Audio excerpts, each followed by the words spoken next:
No bake macaroni na ganito ka-cheesy at ganito ka-creamy? Samahan niyo ako magluto. Ano, G? G na yan!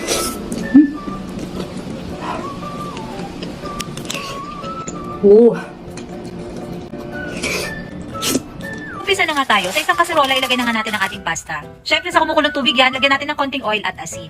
Takluban at lutuin for 10 to 12 minutes. Pag al dente na mga kapudri, pwede na po natin itong ahunin at iset aside muna. Kung malinis na kawali, maglagay na tayo ng konting oil at ilagay na natin ang ating pork and meal. 1/4 lang po itong gagamitin ko. Paglabas na ng sariling mantika, ay pwede na natin igisa ang ating bawang at sibuyas. Tunang at umamoy ng bawang at sibuyas, ay pwede na natin ilagay ang ating hotdog at mushroom. Ilagay ang ating spaghetti sauce. Yung 500 grams nga po pala yung ginamit ko dito. Antayin lang natin itong kumulot, pwede na natin lagyan ng pork cubes. At timpla na rin natin ng paminta. Ay pwede na po natin i-mix ang ating pasta.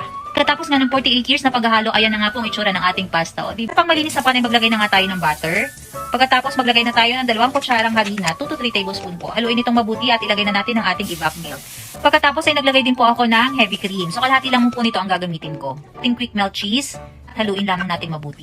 At na-achieve na natin ang ganitong thickness, pwede na yun mga kaputri. Buhos na nga natin yan sa ating nagawang pasta. Grabe, natatakam na rin ba kayo? Dito pa lang ay takam na ako mga kaputri.